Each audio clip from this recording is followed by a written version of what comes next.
Bonjour, je vais vous faire la démonstration du cerveau de Daniel Siegel.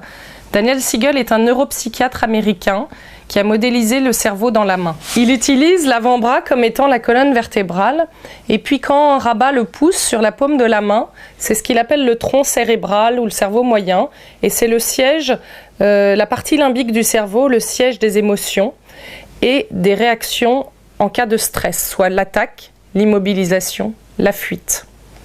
C'est la partie qui régule aussi toutes les fonctions automatiques comme la respiration, la digestion et toutes les émotions. Quand on rabat les doigts sur le cerveau, la partie devant étant le front, c'est ce qu'on appelle le cortex. Le cortex, c'est la partie du cerveau qui permet de raisonner, de penser, de décider. Et la partie sur les ongles, c'est ce qu'on appelle le cortex préfrontal. Le cortex préfrontal est le siège des fonctions supérieures du cerveau. Le cortex préfrontal permet la régulation des émotions, permet la moralité, la prise de décision, l'organisation, la logique. C'est vraiment toutes les parties qui sont très importante au niveau de l'intelligence du cerveau et de la prise de décision. Lorsqu'on est en colère, ce qui se passe dans le cerveau, c'est ça. On est déconnecté de notre capacité à s'organiser, de notre capacité à être logique, de notre moralité, de notre empathie, de notre flexibilité, et on est en prise directe à notre stress, à notre réaction en cas de stress, soit l'attaque, la fuite, l'immobilisation. Physiologiquement dans le cerveau, on est donc incapable de raisonner, on est incapable d'être logique, on est incapable de prendre des décisions. Donc ce qu'on propose en discipline positive, c'est de prendre un temps pour se recentrer.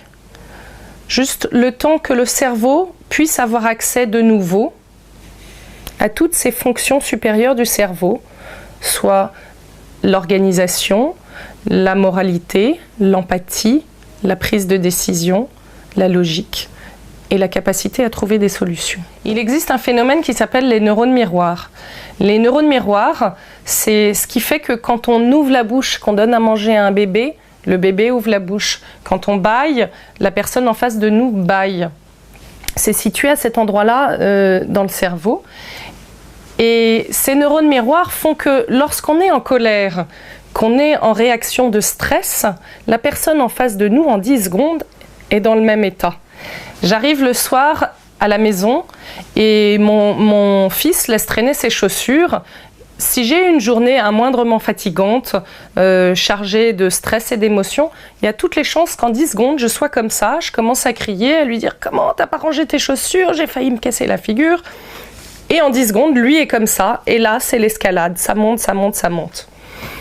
Ce qu'on propose en discipline positive, c'est un temps pour se recentrer. Ce temps, on l'appelle le temps de pause. Donc, c'est de prendre un moment pour avoir de nouveau accès à notre capacité à raisonner, à notre logique, à notre empathie, à notre moralité, à notre capacité à prendre des décisions.